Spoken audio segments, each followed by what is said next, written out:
How's it going, everyone? Welcome back to the GSMC Chip Shot Football Podcast, brought to you by the GSMC Sports Network. I'm your host, Manny Maradiege, today on Wednesday, September 11th, to go over some more of the NFL headlines that we have on store for you guys today. A lot to get through, some injury updates from the 49ers and their running back, Christian McCaffrey. We're going to go through his latest status, what's going on with that calf injury, and whether or not it is something to be concerned with going forward. Then, after this past weekend, after their offense is disappointed, the Falcons and the Bengals, who is closer to reaching a breakthrough moment in Week 2, where both of them, I think, really need big wins to forget about their Week 1 performances, and also some more topics coming down the line as well. But before we get started, like I always do, I'd like to remind you guys, if you have any questions during the show, we want to hear about it. Any questions, comments, or opinions you'd like to share, we always make it known to you guys that your input and anything you have to say is a big part of what makes this show great. We thrive on your energy and insights. Whether it's a comment, question, or opinion you just have to share, don't hesitate to drop it in the chat. Now, if you want to make it absolutely sure that your message stands out and gets featured on the show, there's an easy way to do that. Use the super chat feature. Just click the $ at the bottom of the chat box to send in your super chat. This way, it guarantees that your message gets on the air, and it's also a fantastic way to support our channel. We rely on your support to keep bringing you the sports content you love, and we appreciate every bit of it. So go ahead, let us know what you're thinking, hit the super chat button, and let's keep this show as interactive and as exciting as possible. But if you do prefer the alternative method, we do still have the tip and donations link, gsmcpodcast.net, where you guys are still able to leave a comment or question there if you prefer. We couldn't do this show without your amazing support, and we're always so thankful to have you guys as part of our community. So please remember to use the super chat button with whatever you have to say during today's show. But we are able to move on now to some of the biggest news, I think, leading into Week 2, having to do with the 49ers and arguably their best player, Christian McCaffrey, who didn't play in Week 1. Obviously, you couldn't have noticed if he didn't play in Week 1 with how good Jordan Mason played in that game, almost 150 yards rushing, a touchdown scored, a great debut of sorts for Jordan Mason to kind of take over the lead running back role for Christian McCaffrey. But again, you couldn't have been able to tell if Christian McCaffrey wasn't playing with how good Jordan Mason played. But getting to this injury with Christian McCaffrey, if you weren't aware, he has been dealing with this calf injury all throughout camp. He's been dealing with this as it was reported. It held him out of training camp for a good amount of time. Then, leading up to it, around the time that Brandon Ayuk and Trent Williams sort of returned to practice, Christian McCaffrey was also participating. So, in my mind, I'm thinking, he's going to play. Everybody's good. The 49ers got the band back together. They're all going to play the majority of these games, right? At least to start the year. But about an hour and a half to 2 hours before Monday Night Football began, he was ruled out. But again, didn't really affect the game plan, it seemed, right? With how well Jordan Mason played. But you're thinking, at least I'm thinking, with the calf, it's a little bit give or take. It's a little unpredictable as well, because you think of your calf muscle, you're using it pretty much with anything you do throughout the entire day. So I'm thinking, it's no big deal. It's only Week 1. This is just an over-cautionary measure by the 49ers to just make sure Christian McCaffrey is doing all right, and then it's not going to be anything that carries on. But now, recently, head coach Kyle Shanahan gave more clarity on Christian McCaffrey's status, and he said the following here. He said, it's not just the calf, it's the Achilles, and the Achilles is tendinitis, and that stuff comes and goes, and when it's acting up, it's something you've got to be very careful about. And after that sentiment, he reiterated that Christian McCaffrey told them during the lead-up of the Week 1 preparation for the Jets that if this was a playoff game, he would be able to play. He would have, in essence, sucked it up and just gone out there and played for the 49ers. And that statement there, Christian McCaffrey telling him that he would be able to play through it if it was the playoffs makes me think back to just last season, right? If I can take you back there, one of their last couple games was with the Washington Commanders, I want to say, towards the end of the season, the regular season last year. I want to say was the very last game, so it kind of explains how everything worked itself out. But back in that game against the Commanders won that game, and it was a pretty big surprise, but in large part because Christian McCaffrey did not play. That was the beginnings, or somewhat of the beginnings, of this calf problem that still is bothering him to this day. You saw it last year with the Commanders. He went out of that game. He didn't return in that game because of that calf injury. Then they, didn't want to rush him back into that game because they had pretty much everything locked up. They saved them to the playoffs, and he played through it. He played through this lagging, lingering calf injury throughout the playoffs. And even in the Super Bowl as well, I do recall there was some plays where he'd be on the sideline trying to work it out, getting treatment on it, getting some trainers to work on it, keeping it loose and stuff like that. But again, no big deal because Christian McCaffrey's playing. It's the Super Bowl. It's the playoffs. No one's thinking about the calf injury to such a dire extent. But he played through it. Then obviously they don't win the Super Bowl. We go through this offseason and it still seems to be bothering him. And now, in a way, if you're talking about how this has all transitioned, now talking about Achilles tendinitis, for anybody that hears that now, it could be seen as a worsening of this calf injury in a sense to some people, right? Because before, you're not really worried about the Achilles. When you hear calf, you're thinking maybe it's just a strain, maybe it's just a little tight. They don't want to overwork it. But now when you work down to the Achilles a little bit more, now it gets more serious, right? Essentially, with Achilles tendinitis, if not too many people are familiar with it, having this now be a potential problem for Christian McCaffrey, this could weaken the Achilles tendon, which could make it more vulnerable to tearing it completely, which would obviously lead to season-ending surgery for Christian McCaffrey. So that's kind of the thickness of the ice we're walking on right now, right? You can kind of see through the ice. You could potentially fall through and have this be a worst case scenario if you're Christian McCaffrey and you come back too quickly. But right now, it seems like the 49ers are staying patient with this. They're being cautious with Christian McCaffrey, obviously, especially now with how Jordan Mason played. I think they're in a good spot that, they are saving Christian, but now they're in a even better spot because they have a running back now that they can give the ball 28 times like he did against the New York Jets. And that's a very great thing to have. And then Kyle Shanahan also mentioned in that statement that he considered Christian McCaffrey as day-to-day right now, but NFL media reported a little bit later on that Christian McCaffrey is considered a long shot to play in Week 2. So, day-to-day, I'm thinking that you're potentially going to play this week. If he's considered a long shot to play, if anything, he's going to be week to week, right? But right now, the 49ers are very fortunate that they have time on their side. That's why my concern level with this injury to Christian McCaffrey isn't too great at this moment because we are only talking about week 1, right? Nothing's going to be determined in the next month or anything like that, not really. Then you have Jordan Mason obviously playing great. Their defense looks very well. I had some questions about it, but they're looking very solid. Talanoa Hufanga is coming back as well. Their safety, and it seems like they're just on track to keep getting better. As good as they played in Week 1,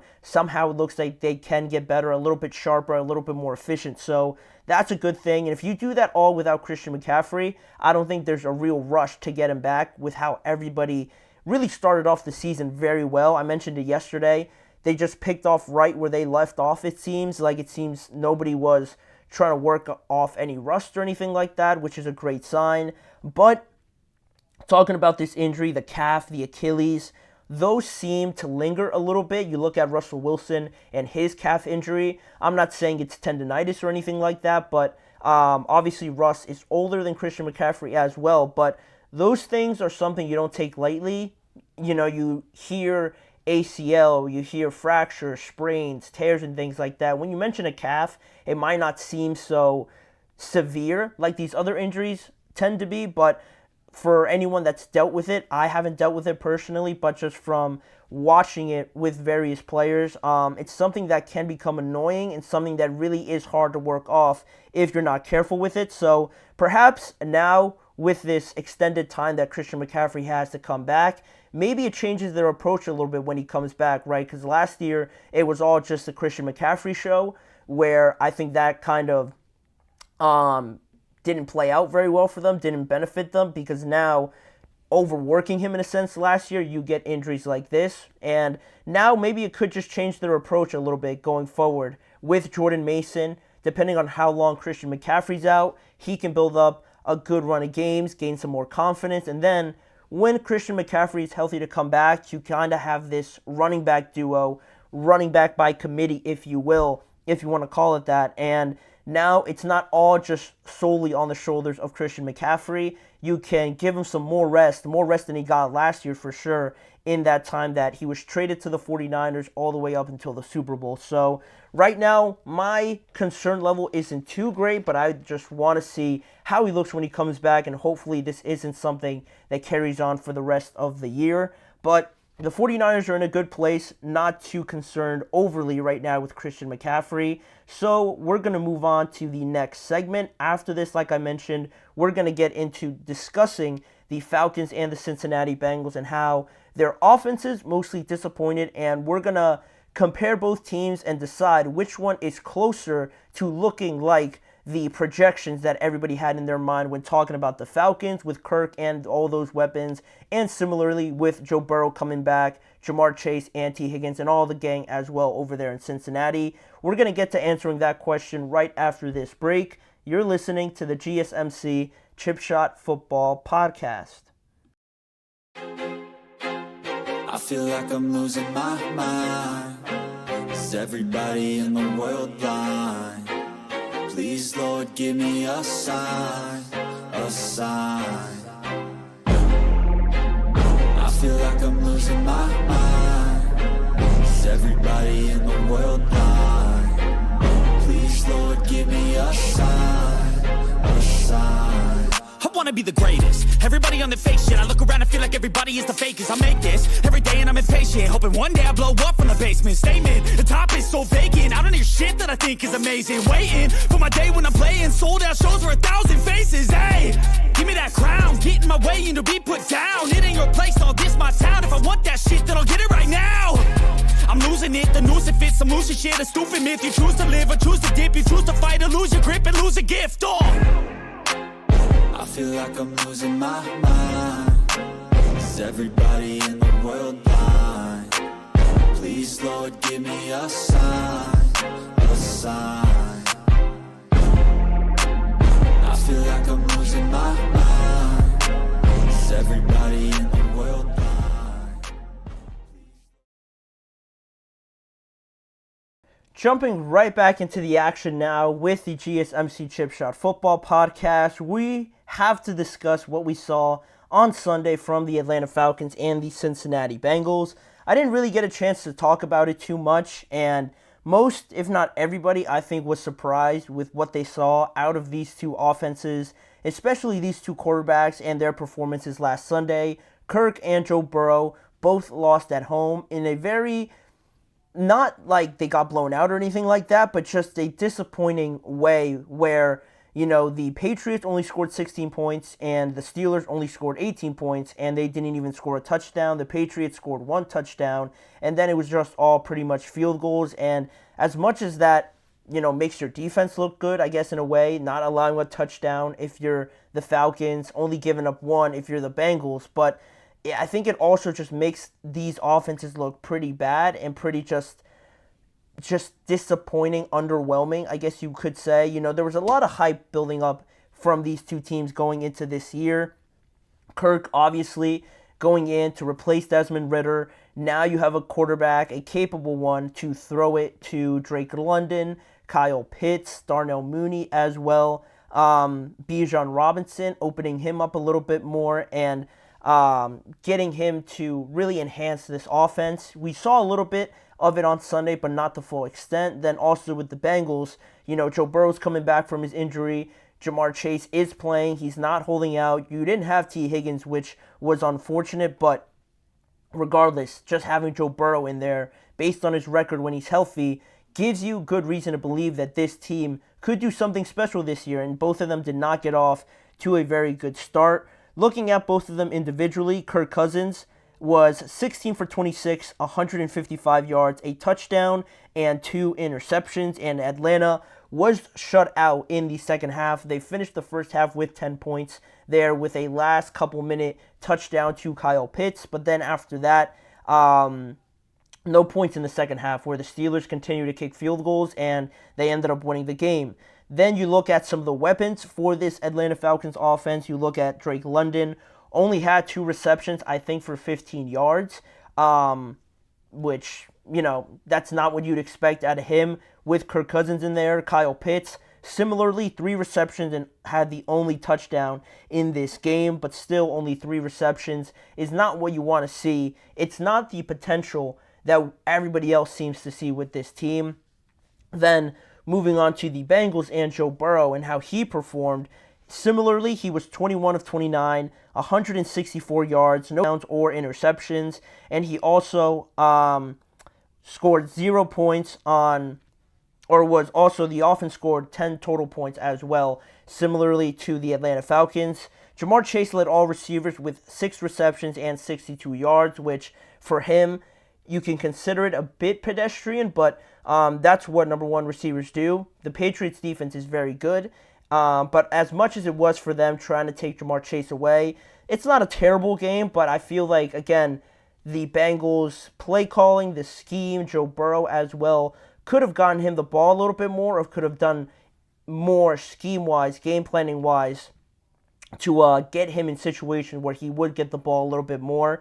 I think it was till the fourth quarter that Ja'Marr didn't catch a pass that was longer than like 10 or 15 yards or something like that, which is insane. So that is kind of the overview look at it, not only concerning results, but health-wise, both of these quarterbacks, Kirk and Joe Burrow, seem to have moments in these games where you look at them and there were just moments where you look at them and think, are they healthy? Are they, flexing a part of their body where they're trying to get it to feel a little bit looser, a little bit more comfortable? And speaking of that, getting more into the Atlanta Falcons and Kirk Cousins and what I mean by this, right? If you watch the Atlanta game, I watched almost all of it. A lot of their plays were... A big talking point was that a lot of their plays were in either the pistol formation or the shotgun formation, and breaking it down even more specifically, 26 plays were run in the pistol formation and 22 were run in shotgun, and only one play in the entire game was run under center, and they ran the ball on 81% of their pistol formations. And also, you think of 81% and how many times, basically the entire game, that you were in the pistol formation. You're not under center, obviously. You're a little bit further back in those formations. With that being the case and running it basically the entire game, and even though you did run that formation the entire game, almost all the time you ran it out of that formation for good defenses like the Pittsburgh Steelers. The last thing you want to do is become predictable, and that's exactly what they did. For as good as Bijan Robinson was, and he still did his thing, he did finish with a pretty decent stat line, but once it becomes predictable like that, you don't give the Steelers any moments of, doubt or hesitation or any opportunity to overestimate or overestimate where the play is going. Everything is pretty much the same, has the same look, and that way they're able to almost, not really have to communicate too much or go through any progressions, because they know out of this formation you're probably going to run it most of the time, like they did on 81% of their plays in pistol. And not only that, you give this defense with Highsmith, Cam Hayward, TJ Watt, obviously, you give them a straight run at your quarterback, right? When you're under center, you kind of have a little bit more leeway to drop back, maybe roll out, bootleg it a little bit to either side, play action it, and get the defense to overcommit to the running back going the other way. In a pistol and in the gun formation, everybody is looking at you directly, right? Everybody knows you're 5 to 4 yards away from the center. They see the snap of the ball, and then, they pretty much just have a straight shot at you. You're not moving back there. There's no play action, so there's no any level of deception trying to trick this defense. And again, against high-level defenses, this is not going to work, and that's where I think the Falcons failed a little bit in their game plan. And off of that, why they ran so much out of this formation, right? You might be asking, well, why didn't they go more under center and incorporate it? Well, that's where the speculation over Kirk Cousins' mobility comes into play. Maybe he's not 100% where he can move that freely back there. Maybe there is still some hesitation or some doubt in that Achilles injury that he needs to be in the gun or pistol formation to just be there, standing there, go through his progressions normally and not have to worry about moving too much. And maybe he just doesn't feel too sure on that Achilles just yet. And it is unfortunate because last year with the Vikings and Kevin O'Connell, another great play caller, there was a lot of plays under center when he started there. He had an incredible pace to the start of the year last year. He was performing very well, in large part with the play actions, rolling out and moving the pocket where it's not just a straight shot for some defenders to just run at him.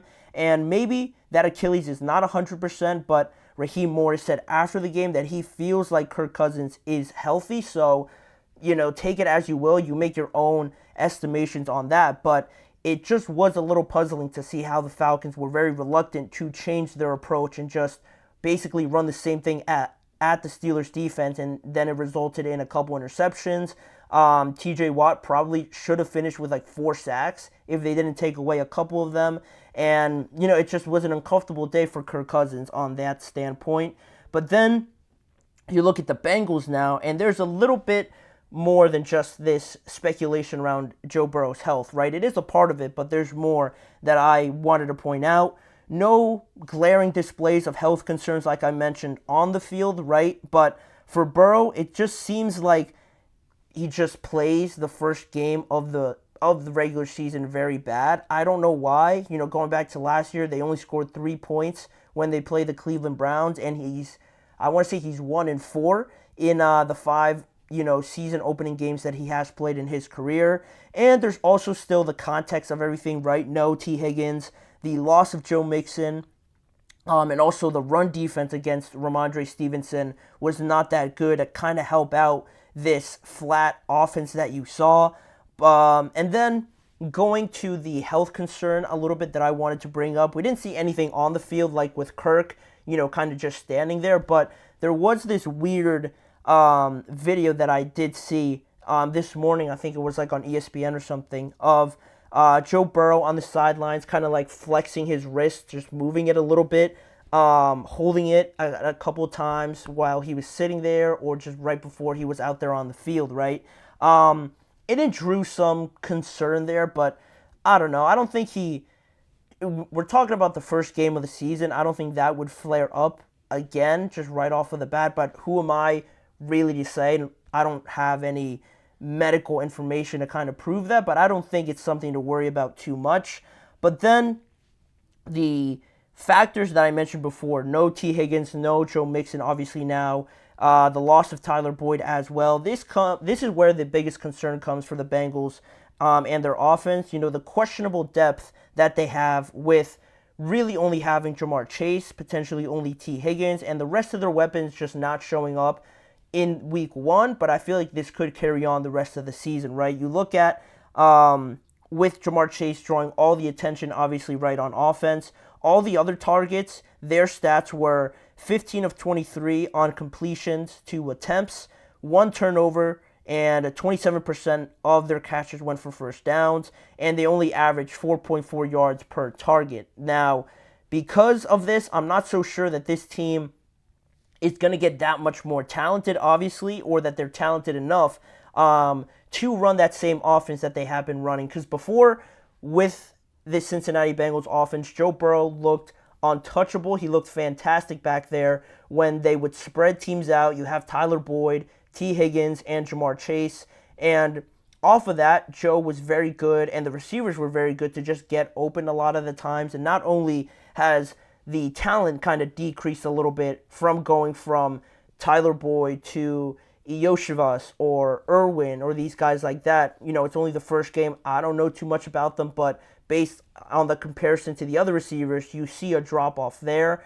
And why it worked so well before was because those guys were talented enough to get open on their own. And also, with spreading so many people out, Joe Mixon was a good enough running back to take advantage of all of that space now. You couldn't really load the box up against Joe Mixon because you had so many targets everywhere. And now all of that, pretty much all of it is almost gone, right? You don't really have a running back to threaten good defenses like the Patriots. The weapons on the outside with T. Higgins not being there in week 1, everybody's trying to cover Jamar Chase and blanket him to not affect the game. And now you have to depend on other guys that, yes, we are still early in this season. Joe Burrow is still trying to figure out who he can trust, but I feel like it's not going to get that much better for the Bengals to continue to run this same offense. I just feel like they're not talented enough anymore to run Joe Burrow just back there out of the shotgun, just sit there and pick apart teams and then have a good running game to base it off of, especially on the other side where the run defense didn't look too well. And that way, they're not complementing each other anymore. And that defense doesn't have that cushion to know that the offense can score at least 21 points per game because they were talented enough. And that's where my concerns lie with the Cincinnati Bengals. I just feel like they don't have the personnel anymore to be so dominant in such a, I want to use the word basic lightly because it's anything but basic, right, in football, but it looks more basic than other schemes that you see. There's a lot of motion, a lot of deception, a lot of, cutbacks, pin down blocks and things like that, rub routes and all these things that affect defenses to keep them on their toes. It's very basic and simple, it seems, with the Bengals, and I feel like the personnel does not suit that style anymore. And now, which team do I feel more confident in to kind of break through and show us something from the offensive side of the ball?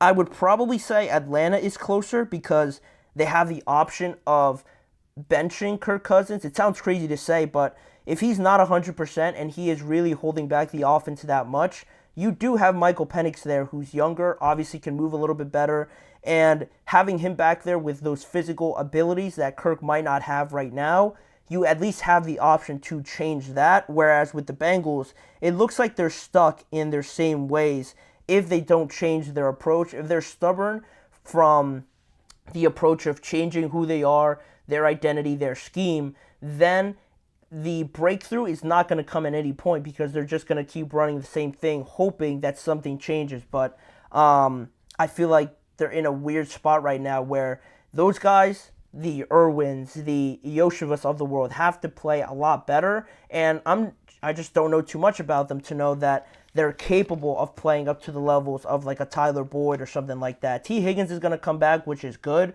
But, we'll see where they are in week 2 if they change anything to their approach. The Falcons at least have that option, so we will see. Hopefully they play a little bit better. Both have tough matchups. The Falcons are playing the Eagles. The Eagles are going to score a lot of points, so the Falcons have to keep pace. And also the Bengals are playing the Kansas City Chiefs, and we saw how good both of those teams looked in week 1, so they have their work cut out for them. We'll see how they fare in week 2. But now, moving on to the next topic, 3 new topics still to get to on today's show. We have Aaron Rodgers going over the loss of the 49ers on week 1.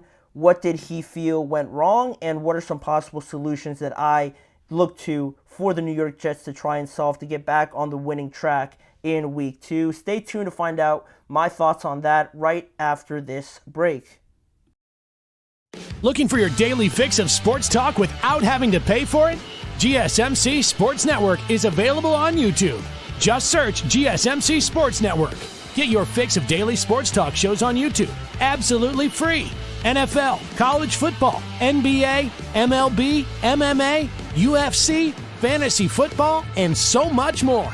GSMC Sports Network has shows running all day long, with new sports shows starting every 2 hours. Just like on your favorite cable sports channel, except GSMC Sports Network is absolutely free. Just search GSMC Sports Network on YouTube to catch one of your new favorite shows, like the GSMC College Football Podcast. Chip Shot Football Podcast, Hoops and Heels Women's Sports Podcast, GSMC Basketball Podcast, and so many more. Check it out for yourself. GSMC Sports Network, now available on YouTube absolutely free. Search GSMC Sports Network on YouTube right now.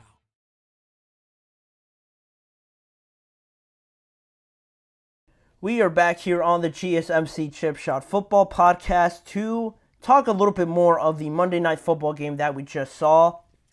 And going over, we talked about the basics about the Jets' loss to the San Francisco 49ers back on Monday. But now we can look into it a little bit more. What is the biggest concern that the Jets have to try and figure out here going forward? Where, my overall thought from the game on Monday was that, the scoreline looked a little bit bad. It looked like the 49ers dominated, and they did in a sense with the running game and the time of possession, but I felt like the Jets didn't look like a team that had no idea what they were doing or anything like that. It looked like they had good players, right? They had the ability of putting some drives together. Their defense is obviously stacked, and I feel like they're going to figure some things out, and what that is, we're going to get into it in this segment, but looking back on it, I feel like, again, people expected this game to be closer, especially with Rodgers coming off of an injury-riddled year. He finished 13 of 21 for 167 yards and 1 touchdown and an interception. And looking at this game now, I mentioned it yesterday how it was a reality check for the New York Jets going up against the 49ers, because obviously the 49ers are the standard in the NFC conference, at least. This could go to the NFL, on a more league-wide basis, but this just gave the Jets a good look at what a real contender looks like, how they play like, what their defense is like, and just the game planning in every aspect of a true contending team. Now the Jets know what level they have to reach at least to compete with some of these teams, right? Because as good as the 49ers are, all the other teams in the conference, in the AFC, there's a lot of good teams there as well. You could face the Texans, the Ravens as well. The Dolphins are still there, obviously, in the division. The Bengals didn't look awful. They still could get better. It was only 1 week. As much as I am concerned about their offense, they do still have good players. Overall, the Colts didn't look too bad also in that game. So there are a lot of good teams that the Jets have to play eventually. So knowing what level they have to reach, I think will serve them well. And after the loss, Aaron Rodgers talked about it a little bit more on what he felt this team had to work itself through to kind of get to that level, and what he saw went wrong in this game against the San Francisco 49ers, to which he said there were moments that felt really good but not sustained. We felt like if we could just get a first down, we'd be rolling. We had those 3 and outs, which really hurt us. I think a lot of stuff is correctable, which is great for coaches, but frustrating for players. We know how close we were / are, but there's no time. For that. But there is time for that. Excuse me, there for that last part. And that's really kind of the same sentiment I share with Aaron Rodgers and what he's talking about. They do have the benefit of having time on their side, but also, he mentioned that a lot of stuff is correctable, and those 3 and outs is also something that I wanted to point out. He just said, if we could just get a first down, we'd be rolling. We had those 3 and outs that really hurt us, and you look at some of the stats from this game to kind of support that sentiment. You look at Rodgers and the offense only mustered 266 total yards on offense, which you look at just that and it might not seem too bad, but the 49ers, in comparison in their offense, they totaled over 400 total yards of offense without Christian McCaffrey, so missing their best player, still almost doubling your yards in that entire game says a lot about the difference in where each offense is at this point in time. The biggest talking point also, I feel like, was the time of possession.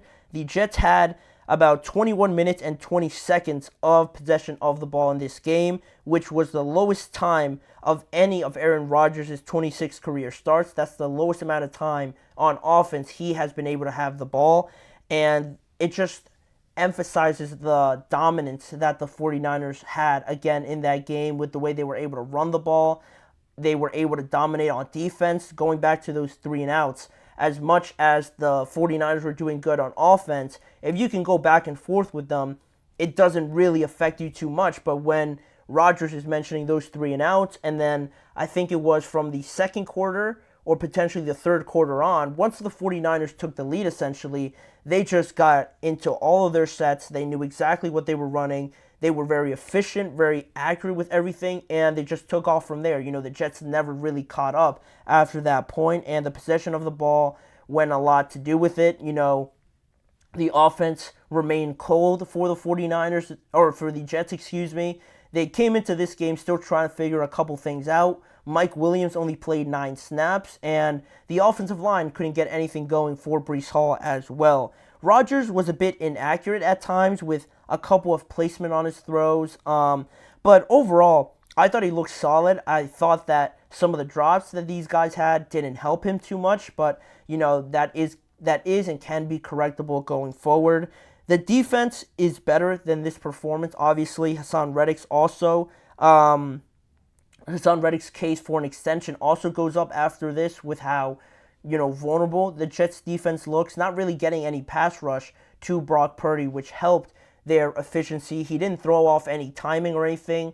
Brock sat back there most of the game and was pretty comfortable, it seemed, trying to pick off this Jets defense. And they have great players, right, with Quinnen, Quincy Williams, Sauce Gardner, obviously, but every good team like this, at least to this level, needs a pass rush, and Jermaine Johnson is a good player, but you still need, I think, somebody else on the edge to give you that other presence, and you're going up against Trent Williams as well, so if you don't have one of the premier guys to kind of give him something there to worry about, it's going to be a long day, and that's exactly what it was for the Jets in this game.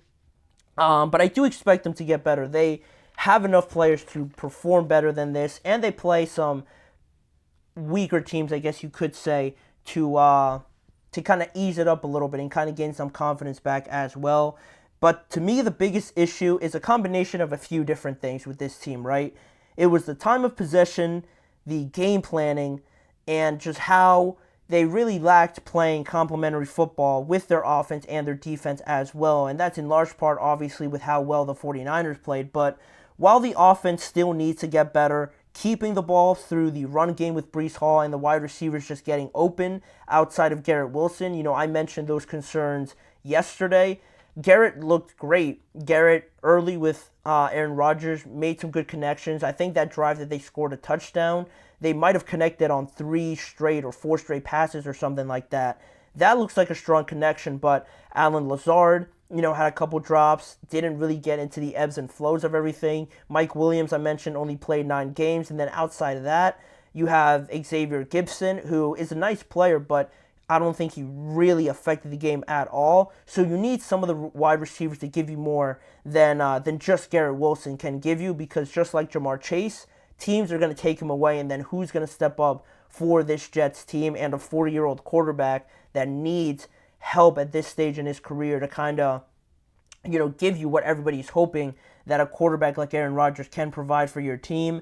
Similarly, with Breece Hall, this offensive line looked pretty decent in pass blocking, but run blocking, Breece never really found any momentum early outside of that drive where he scored the touchdown. And then, like it typically goes, you go behind and you kind of abandon the run game. And Breece can get involved in the passing game, but, you need that run game a little bit to kind of keep the defense on their toes. The 49ers just sat back most of it and forced Aaron Rodgers into these tough, tight throws where they had great coverage because they knew that the Jets were just not going to run the ball anymore. So they were able to kind of game plan, anticipate these passes, and make it even harder for Aaron Rodgers. And also, with both of those factors coming into play, it comes just down to the fact that with both of those things just not working, you find yourself in a lot of 3rd and longs. With a 40-year-old quarterback, again, it's not a situation you want to be in. It's not to discredit Aaron Rodgers or anything like that. He's only going to get better from this point on. But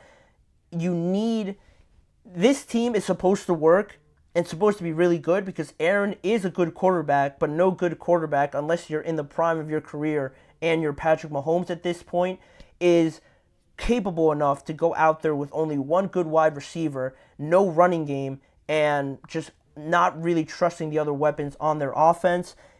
This is supposed to work because Rodgers, coming into this team, they were able to address the wide receiver 2 position. They had more protection on that offensive line. The defense as well, going back to that complementary factor, was good enough to stop opposing offenses to give these guys a chance. But none of that was really in display, and that's where you get this lackluster performance from Rodgers and the New York Jets as a whole. You don't want to be in 3rd and longs the entire game because it's not going to be efficient. It's not going to be progressive in matchups against the 49ers or the Dolphins or these teams that can score and can really run up the score on you. And if your defense isn't stopping anyone, then I don't think this offense right now is comfortable enough with each other to go toe-to-toe with some of these offenses. The defense, again, needs to be complementary with this offense as well. They need to be better. I believe they will be better.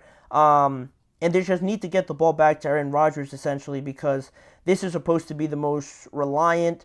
They're supposed to be the more reliant side of this football team because they've been together. They brought basically everybody back, and it just was absent in this first game as well. You can't rely on Aaron Rodgers to score every drive at this stage of his career. It's not sustainable for him to carry the pressure of the entire organization as much as he's already doing it with how much he's talking, with how much stock is being invested in him to, pretty much carry this organization on the field. Somebody has to step up aside of him, Garrett Wilson, and Breece Hall. The defense, again, needs to step up, and at least until they're fully acclimated, right? This offense isn't truly there all of yet, but right now it was a good point to see, all right, we have to work on this. The defense needs to get better. Who's going to step up outside of Garrett Wilson? Now you have your goals, right? Your marking points, your check marks or whatnot. Now you know what you need to work on, and the season's a long one. Obviously, they have a tough schedule coming up in terms of traveling and things like that, but they do face, I think, the Titans, and then maybe the other teams are escaping my mind. I think they play the Titans and some other teams coming up, so it's not too difficult. I know they have the Patriots in there as well, so the competition isn't going to be to the level of the 49ers, so that's better. It gives them a better opportunity to work some things out and kind of gain some confidence going forward, but at least now they know where they need to be. But in terms of talking about where we need to be as a show, we need to move on to the next segment now, talking about my picks at the best rookies that impressed me the most after week 1. We're going to go through 5 through 1 in that order and just talk about some of the young guys that really impressed me overall in week 1. Xavier Worthy's on there. A Steelers player's on there. Jaguars players are also featured on here. We're going to get into all of that when we return after this short break.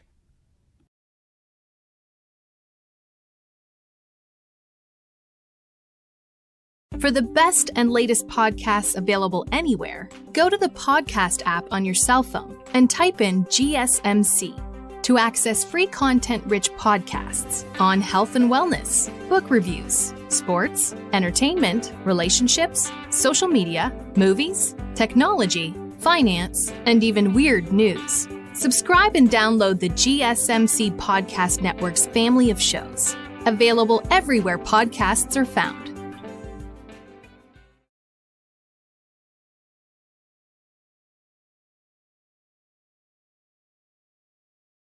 Jumping right back into the action now on the GSMC Chip Shot Football Podcast, we look at my top 5 best rookie performances from week 1. It was kind of hard to pick. There was some other players that I was pretty impressed with outside of these top 5 that I decided to kind of shorten this list down to. But, I think these guys really made the difference in some of their games. And just jumping straight into it now, starting with the number 5 spot, I actually have the tackle from not the San Francisco 49ers, the tackle from the New Orleans Saints, that being Talaise Fuaga, their rookie right tackle for the Saints. Like I mentioned, there were some issues with this position, right? If you follow the Saints at some point this year, you know that Ryan Ramczyk was pretty much done for the entire year with his injury, and also they didn't re-sign Andreas Pete. So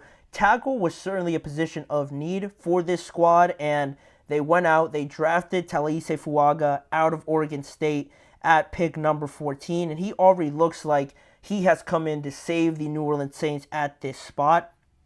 On Sunday, they did play the Carolina Panthers, which is the biggest point that I have to take away from Fuaga, because the Panthers, they're not the toughest of competitions, right? So they kind of deducted some points for him, but nevertheless, it was still impressive because he led all rookies with a 94% pass block win rate. And what's even more impressive was that he is making the transition from right tackle at Oregon State to now playing left tackle in New Orleans. He's never started a game for Oregon State, I should say, at left tackle in all his time there. So now making the switch from one side to the other, it might seem simple, but if you ask any tackle, it's extremely difficult with just how you use your hands, your feet movement, and just everything that goes with it. It's like writing with your other hand, essentially. And, making that transition and playing very well off of that, just right off of the bat in his first start. I had to throw him in here, but also it couldn't be higher than 5 because, the Panthers, they were one of the worst teams in week 1. So, impressive, but, the Panthers, not the toughest of competitions for Talise Fuaga in his first game. Then moving on to number 4, I have the Steelers player that I mentioned. I had to throw him in here to give some love to already Fuaga as an offensive lineman, but to continue that trend and talk about the Steelers rookie center coming in from West Virginia and starting right off of the bat. An injury to Nate Herbig in the preseason had Pittsburgh have to start their rookie center with 2 new quarterbacks as well is not really a recipe that you want to see for any team. You already have new tendencies with whichever quarterback is going to play, and for a rookie especially to be comfortable with 2 new quarterbacks coming in and to learn the entire offense as well, call out plays, protections and whatnot and things like that come with being a center. It's a lot. It's a lot on the plate of Zach Frazier coming in right away, but I thought he did a very good job of handling everything in the first game. There were those issues with the snaps still from preseason, right? You saw the fumbles that Justin Fields and Frazier had in the preseason, which I feel like everybody freaked out about or over freaked out about in the preseason, but again, now in the regular season popping up, now's the time where you can freak out because that just can't happen in the regular season. So they have to figure that out, honestly. It can happen in the first week, but if it's a continual thing, it's not something that Mike Tomlin is going to be too happy about, like most or every coach would be. So that's something that was really the only negative that I saw, because against Atlanta, Zach Frazier didn't allow a single pressure, a single hit, or a single hurry in any of his dropbacks. The amount of pancakes that I saw out of Zach Frazier was really impressive, and like Talise Fuaga and kind of incorporating the level of opponent that he was going up against, I considered that with Zach Frazier. He looked good, not only moving around and being pretty athletic at the center position, but also going up against Grady Jarrett is not an easy task by any means. He was a guy, or is a guy still, obviously, considered one of the better defensive tackles in the NFL, one of the best players on the Falcons defense. Overall, he got a sack in that game from the edge, not really going through Zach Frazier. So he did very well against Grady Jarrett, and that's why I had to put Zach Frazier just above Fuaga. He did a great job in his first game, and now I feel like he's only going to get better, like most rookies do. That first impression is always important, and Zach Frazier and Fuaga both passed the test on the offensive line. Then, moving into number 3, I have the Jacksonville Jaguars rookie wide receiver, Brian Thomas Jr. coming in here at number 3 because they were definitely needing some more X-factor, game-changing talent at the wide receiver position, and I think that's what any team was going to get with Brian Thomas, because I really liked him coming out of LSU. I always thought in this process of the draft and the combine and everything, I always thought that if Malik Neighbors wasn't at LSU, Brian Thomas would be looked at so much greater. There would be so much value more to Brian Thomas, and potentially his stats could have been even crazier. I say that, but he still recorded 17 touchdowns in that last year at LSU, so there was that potential there. I just feel like it was a little bit overlooked with everybody gushing over Malik Neighbors. Not to take anything away from him because he's that good, but, Brian Thomas is right there, very capable of being any team's number one, and I think we saw a little glimpse of that here against the Miami Dolphins. They didn't end up winning the game, but Brian Thomas in this game, he led all wide receivers with 4 receptions, 4 targets, and 47 yards, and a touchdown also for the Jacksonville Jaguars. For the Jaguars passing game, that was virtually non-existent. I think him kind of showing out is more of an indictment against their offense, really, than it is, not being impressed with just 4 receptions for 47 yards. It might not look impressive, but in the context of how well the entire offense did in the passing game, I think that's very good to kind of stand out like that, and his touchdown was certainly a big one at that point of the game for the Jaguars as well. And I think just having Brian Thomas in here at number 3, I was really thinking about him showing his potential already to be their number 1 receiver. I think he has the full package, the route running, the hands, the contested catches, everything, the separation and everything like that. With the pressure that he just has, trying to step into this light of essentially replacing Calvin Ridley, with having that pressure on his shoulders and already showing some potential that he is very capable of doing that. I was very impressed with that and had to put him in at the number 3 spot. But then at number 2 was a guy that I've been on this show talking about, very big fan of him, the Eagles defensive back Quinyon Mitchell. I thought he would play more in the slot to start off, but against the Green Bay Packers, I saw a lot of him on the outside corner position opposite of Darius Slay. And in that game, he had 2 pass breakups, 5 tackles against the Green Bay Packers, which do have a good group of wide receivers. You saw it on display with Jalen Reed, Romeo Doubs, Dontavion Wicks, and Christian Watson. I think Watson was the only one that scored, if my memory serves me right. But there was just a lot of drops, and they weren't on their best day, which I guess helped out the Eagles secondary a little bit more. But Quinyon Mitchell got himself in great spots. I thought he had great coverage on all those times he was left one-on-one against Christian Watson down the field on a couple times. He was right there, always in the back pocket, always attached at the hip of these wide receivers. And I liked his aggressive demeanor and his, you could call it cockiness, his arrogance, but I think you need that as a corner.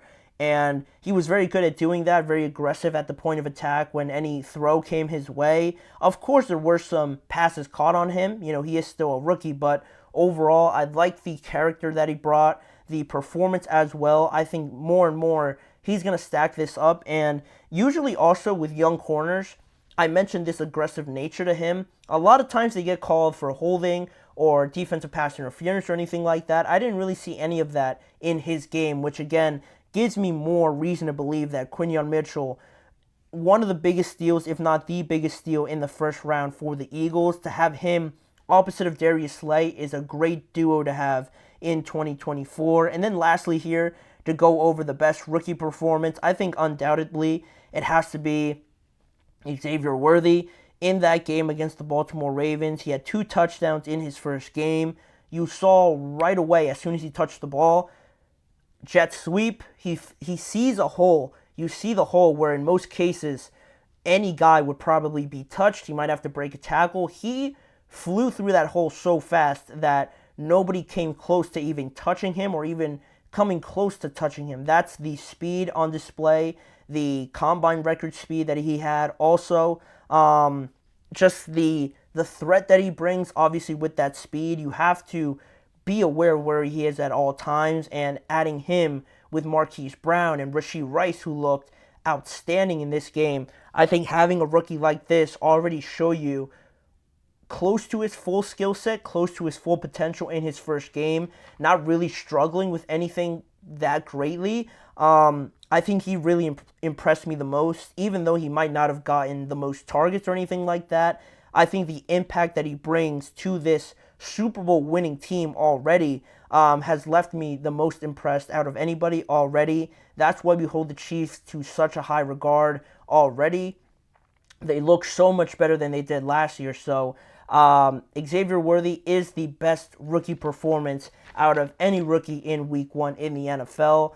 Leave your guys' thoughts on what you think of my list, and also provide any insight on any disagreements or comments that you'd like to make on that list. But that's not the last list we're going to talk about. I have one more thing that I wanted to bring up here, a panic rating for a couple of these 0-1 teams after Week 1. We look at about 8 of them, 7 of them if we have time, and we go through my level of panic that I have in this team after losing in Week 1 and their circumstances and everything. I'll give those out and I'll reveal those when we return after our last break, coming up in just a few seconds.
Thank you for joining me here on the last segment of today's show. Some more of rankings, some more lists that I wanted to bring you guys just based on my opinion.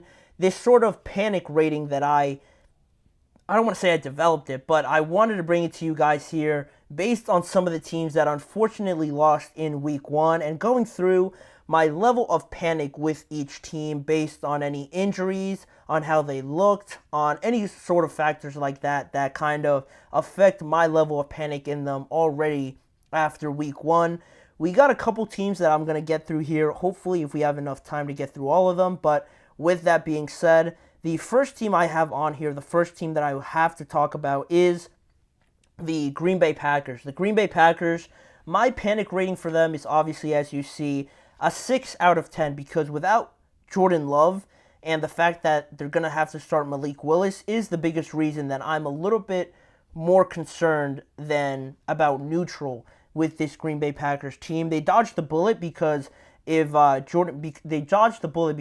Love didn't go on IR. If he went on IR, he was going to miss the next 4 games. So he should be back relatively sooner than I think most people realize. Matt LaFleur and Jordan Love are keeping the options open to even playing this week, but in my opinion, I feel like he might miss definitely this Colts game, but he could potentially miss the second game at Tennessee right after that. He should definitely be back for the Minnesota Vikings game at home, but to me, I don't think it's likely that he plays in just the next game after this injury against the Colts, but also I wouldn't think it's too smart to throw him back out there if he's not 100% to rush him back or anything like that. So I'm looking at that as some of these reasons why I have a higher rating of panic, because with how good the Colts looked, with how good the Titans looked outside of, the last couple of drives there where their offense didn't do anything and just gave the game away, their defense looked relatively solid as well. I'm not confident at all, really, sorry to say, in Malik Willis at this point in time, because he just got traded there, and in Tennessee, he didn't show the greatest tape on film also, so they've already started 0-1, and if and if Jordan Love misses the next 2 games, they could have a chance at starting 0-3 in that division with the Bears, who are 1-0 right now, and the Lions, who I don't think are going to lose many games at all. It's going to be hard to keep pace with those teams if you start 0-3 or even 0-2. I think 0-2 is manageable, definitely, but 0-3 becomes very hard. So that's why my panic is a little bit higher for the Packers. Then, moving on to our next team, a little bit lower in the Falcons, who we just talked about in an entire segment before. It's just, again, stems from Kirk Cousins, the offense, and how it looked. With Kirk Cousins in there, how does his health look? His level of mobility? Is that just going to get better as we go through the weeks? Or is this something that is not going to improve and we're going to see the same result, the same offense there week to week to week? That's something that this Falcons team, again, can't have. You just got to know if Kirk is 100% healthy or not. You can't continue this way to be so vanilla and so predictable on offense. This team is too talented. They have too many good players to be anything but predictable. So that's where I stand on them. They have also the easiest schedule in the NFL and the easiest division, in my opinion, as well. They could switch to Michael Penix as well, too, because, like I mentioned before, they at least have that option to give Kirk Cousins some time on the bench if he's not 100% yet. But then you kind of have a situation like the Steelers do right now. So that's a whole different discussion if we even get to that. But again, the next games are concerning. If this offense looks anything close to what they did in week 1, I think week 1 was the gimme game to a lot of people for this Falcons team, underestimating the Steelers at home with Kirk Cousins. They weren't expecting this team to put up 10 points, and now they have to go to Philadelphia, which, say what you want about their defense, going to Philadelphia and their offense looking as good as it did, you're going to have to score points. 10 points is not even going to come close on the road as well. You could start 0-2, and then you have to host the Kansas City Chiefs, who just put up a good amount of points on the Ravens and are probably one of the 2 best teams in the NFL. This Falcons team is threatening of starting 0-3 if this offense doesn't play closer to the level that we all believe that they can with how many good players they do have. So that's where, similarly to the Packers, that's where they're teetering right now at this point in time. Then, again, very similar, just talking about the Falcons. Now we're moving to the Bengals. Same rating because they are very similar in their circumstances. Burrow, whether or not that wrist is 100%, I feel like it is, but it's still going to be a question going forward.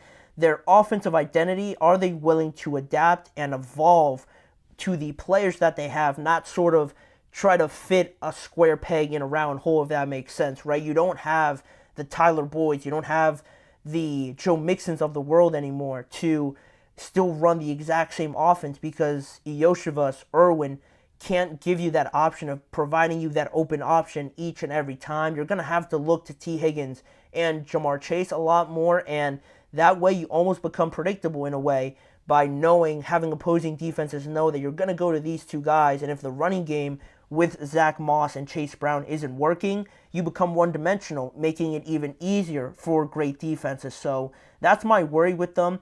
It's about 50%, I guess you could say, just because Joe Burrow is one of the best quarterbacks. Jamar Chase and their connection is very well, and also they are in one of the toughest divisions, but they have the easiest schedule out of all 4 teams, so that should help them kind of gain back some confidence. And the biggest thing, again, is the run game.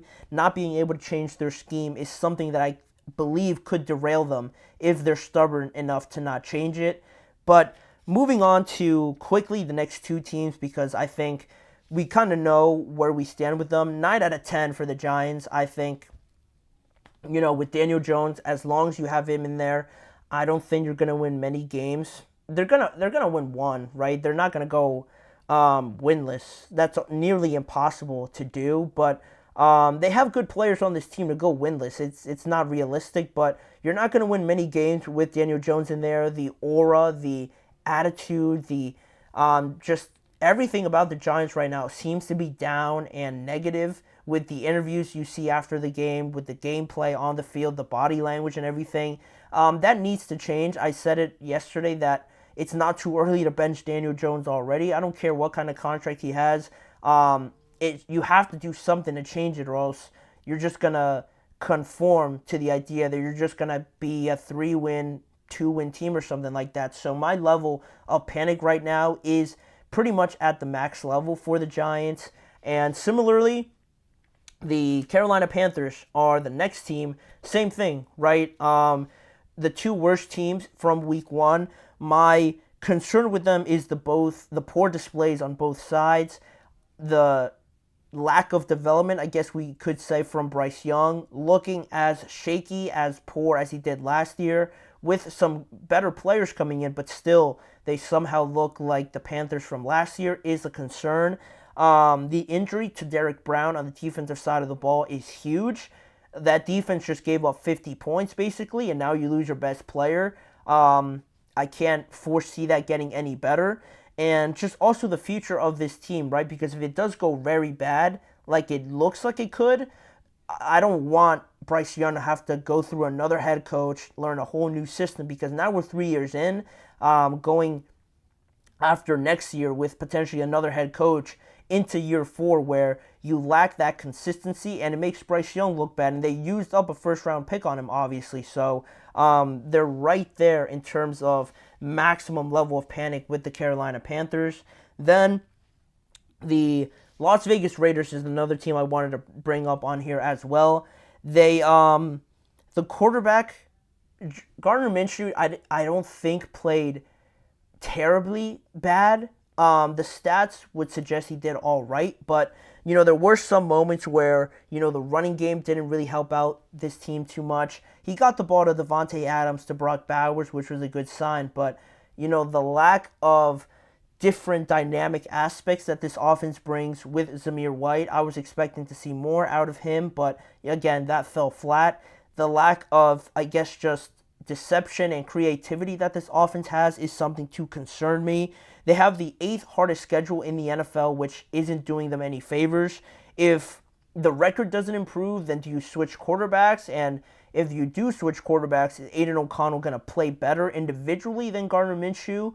Which, if it goes the wrong way, then you have this quarterback carousel problem, right? Everybody loves saying that if you have 2 quarterbacks, you really have no quarterbacks, right? And whether it is true or not, I've heard it too many times, and it's going to be true in this situation with Gardner Minshew.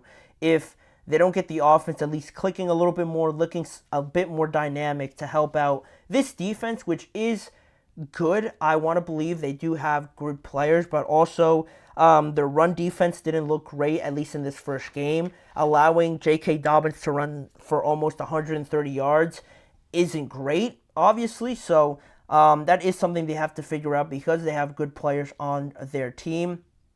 Then the last team I want to bring up here is obviously the Cleveland Browns. We talked about them enough, really, with Deshaun Watson. My level of panic in them is at an 8, just because the expectations of this team, and I think out of all these teams in the AFC North, they potentially look the worst. And they have one of the best rosters. And it's weird to put them in this conversation as potentially being the worst team, because that's a huge drop in expectations to reality when it does set in, right? They're considered to be one of the best defenses in the NFL. They have good receivers, a good running back with Nick Chubb when he comes back, right? But you have the potential of not being good just because your quarterback isn't playing well. How that would be such a huge disappointment with how good this overall roster is. Also, you throw in there the contract, obviously has been talked about enough. What the Browns gave up to acquire Deshaun Watson for him to perform like this is also not doing them any favors and just adding to that huge disappointment if it does come to it, worst case scenario. Watson obviously not playing very well right now, and I don't want to get into it because, one, we're at the end of the show, but also you have this new sexual assault lawsuit that allegedly, not allegedly, that is being filed against Deshaun Watson for some things that he did in 2020. I'm not going to mention them, but you can go read that up on your own time. Sexual assault and battery is the lawsuit from 2020. Now this pops up, and anytime things like this pop up, it becomes very ugly off the field, and then it becomes a distraction on the field, and that's the last thing Deshaun needs at this point in time. And, it's just a very bad situation, not unnecessary, but just very ugly situation now for the Browns with all these things popping up now. It's not in a good place. That's why my level of panic in them is an 8 out of 10, and that's the team we're going to end off with on my panic ratings for Week 1. We're only talking about 0-1, which doesn't seem too bad, but the circumstances surrounding these teams and the bad trends that could develop are something that I wanted to dig into a little bit more with these teams. But like I said, that is going to do it for today's episode of the GSMC Chip Shot Football Podcast. Thank you guys for joining me. Please remember to like, follow, and subscribe to the show, as well as following the network on all forms of social media and checking out more content around this show on the GSMC Podcast Network channel and the GSMC Sports Network channel on YouTube for a variety of different ways for news around the NFL with me, Manny Maradiaga, as your host. Lastly, also, check out each live episode every weekday at 6:30 p.m. Eastern Time. Thank you guys for joining me on today's show. I'll see you guys all back here again with me tomorrow.